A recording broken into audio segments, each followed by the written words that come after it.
right, welcome back to week 2 of our Policy 101 series with ILMEA.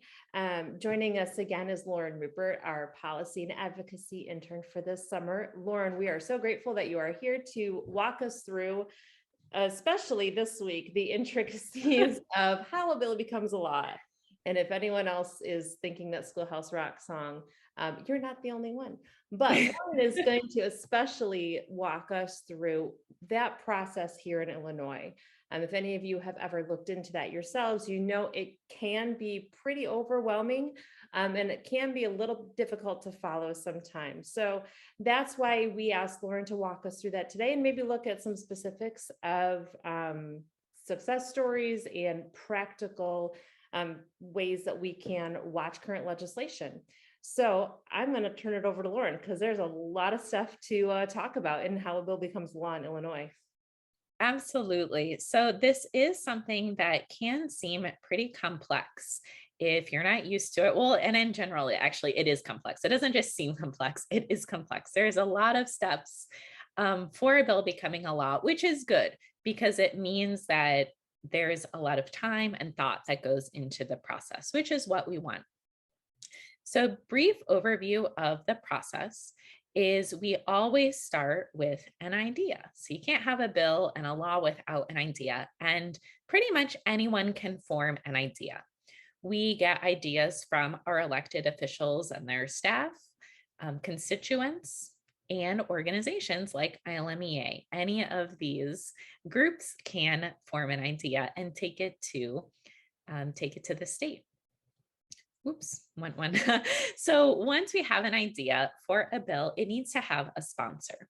So a bill can be sponsored by a representative or a senator. And that's a good place to start is if you have a bill, check in with your personal representative or senator, see if it's something that they'd be willing to do something about. And a sponsor has a few duties when it comes to sponsoring a bill. They are the person who is charged with finding support and finding co-sponsors. They're going to talk with the opposition, and essentially they're advocating for the bill. They're responsible for getting the bill through the session, because if a bill doesn't get through all of the required steps, it dies and it doesn't become a law. So when you're looking for a sponsor, you really want someone who is going to advocate for your bill. And the sponsor and co-sponsors are important because it indicates support for the bill. And you actually just, oh, sorry.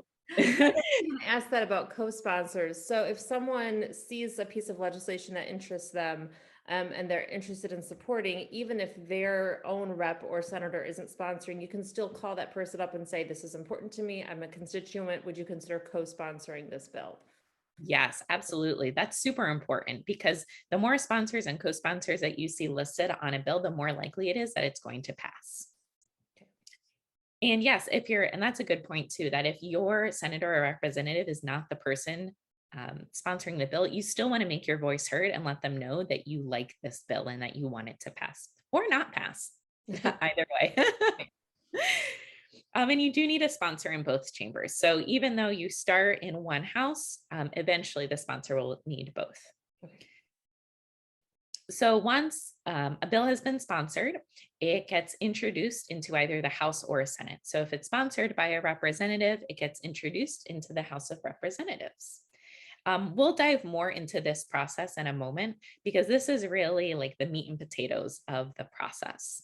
In the House or the Senate, the bill has an initial reading, and then it is sent to a committee. And in the committee is where they really dive into the kind of the nuts and bolts of the bill, the implications and the considerations. It has a second and a third reading in the House, and then there's a vote. So if, let's say we're in the House of Representatives, if the vote passes in the House of Representatives, that's great. And then it gets sent to the Senate and the whole process starts over again. So then it gets a sponsor in the Senate. It goes through the readings and the committees in the Senate. And then if the Senate votes to also pass the bill, then it gets sent to the governor. The governor has 60 days to consider all the bills, and there are 3 actions that he can take.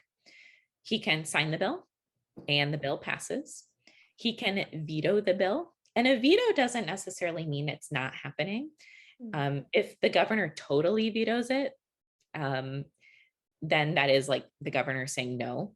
But sometimes the governor vetoes it, but with amendments saying like, okay, you know, I'm not signing this bill as is, but I would sign this bill with the following changes. Or if the governor takes no action, it automatically passes after the 60 days. So that's an interesting way for a bill to pass without kind of like the governor's approval. So that's our kind of brief overview of what's happening. Well, sometimes things like those processes can cycle back a couple times. It's not just beginning to end. There's a lot of looping around, I'm guessing. Exactly. Yes. It's those committees, especially where things can really get caught up and loop back in that House and Senate portion. Gotcha. And so let's dive into that of what happens in the House and the Senate.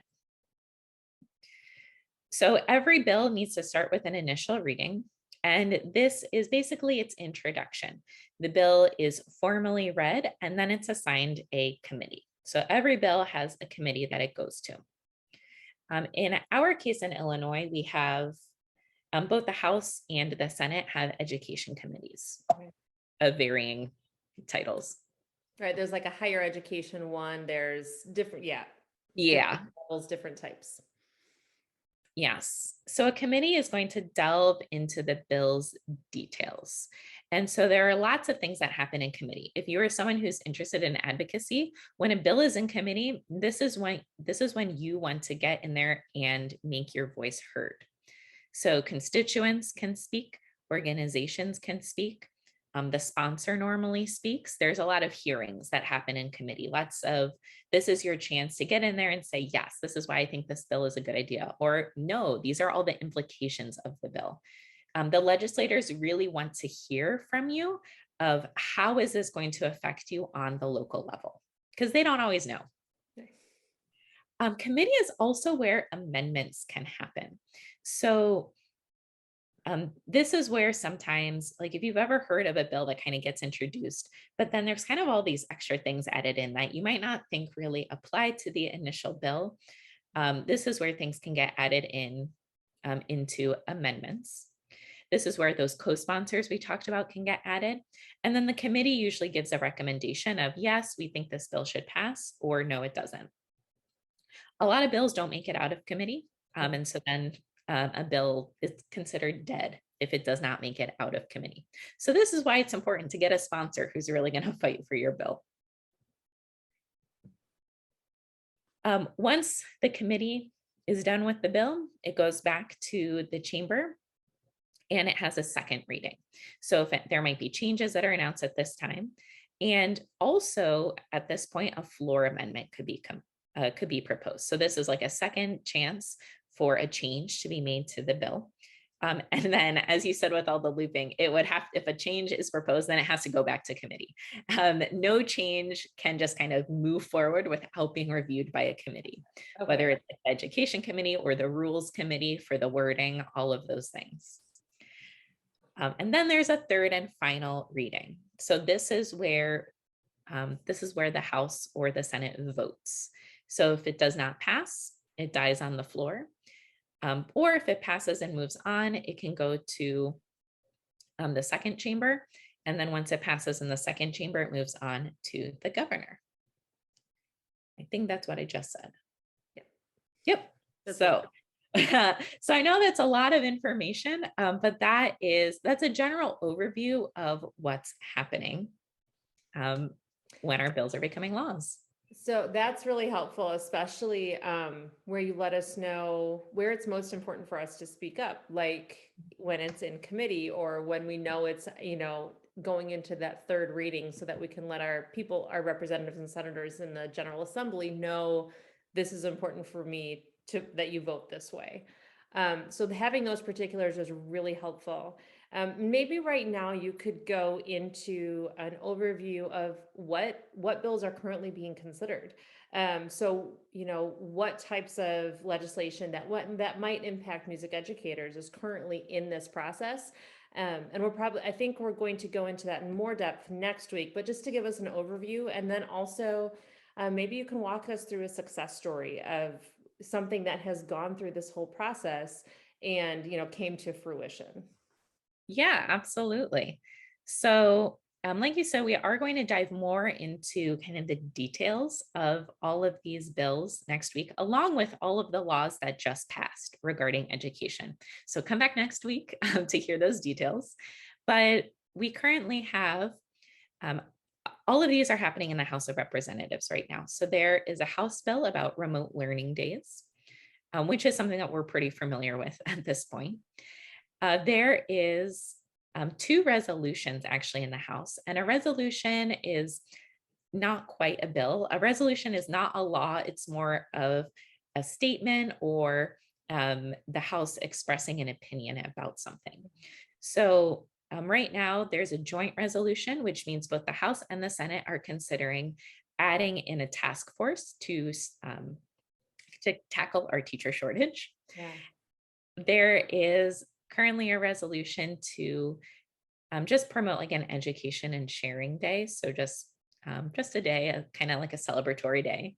And then there's also a House bill being considered for a gun safety course to be added as a potential into curriculum. So this would not be a requirement as of right now, but it allows school districts the option to add in a safety course. And then a success story specifically for music education happened last year. So this was the Illinois Creative Future Fund campaign that was promoted by Arts Alliance Illinois.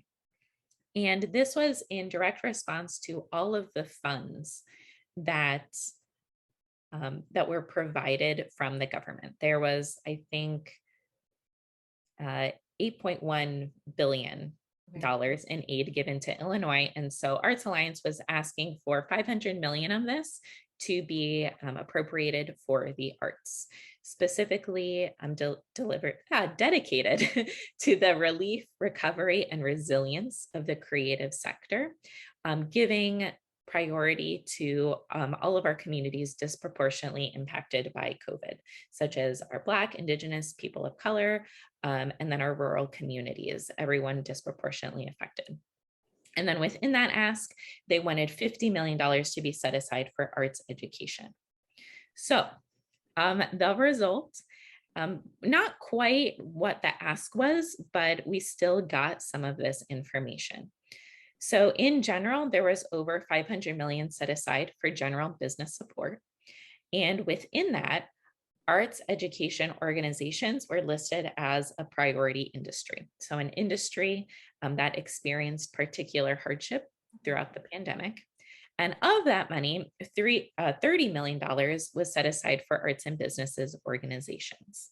So even though we didn't quite get that same level of ask, there was still money that was appropriated for those funds. Now, unfortunately, this did happen in 2021, so it is too late to apply for these grants, but this is a good example of a way that an arts organization was able to advocate for our education. And we did have some members, as we shared out this ask, we did have some members contact their lawmakers, contact their Illinois reps and senators to say, this is how we would like to see that money used. So if you're watching and if you are one of those people who did that, thank you so much, because that, even like Lauren said, even though it wasn't the full ask, I think especially where finances are concerned, it's very rarely the full ask that gets granted. But because arts education was listed as a priority industry, that gives a little more weight to when people did apply for those grants for arts education purposes. So again, thank you to those of you who took the time to reach out to your lawmakers, because it did have an impact, and it was all part of that cycle that you walked us through earlier in this video. Yes, indeed. All right, well, this was extremely helpful and extremely clarifying into the process of how a bill becomes a law in Illinois. And I think this will set us up well for our conversation next week about what those bills that are currently being considered entail, kind of where they are in the process. And I think this will really equip us and empower us to know how to get ourselves involved in the process. So if you have questions or comments, that's Lauren's email address that you see on your screen, advocacy@ilmea.org. We want to be sure to address questions that you all have about policy and music education policy in Illinois. So feel free to drop an email so that we can do the best we can to equip and empower everyone to be part of this process. Lauren, anything else for today? I think that's it. Just like you said, next week we're going to be talking about more specific education laws that passed this year. So tune back in because we're delving into some big topics. All right, sounds good. Thank you so much for joining us, and we'll see you all next week.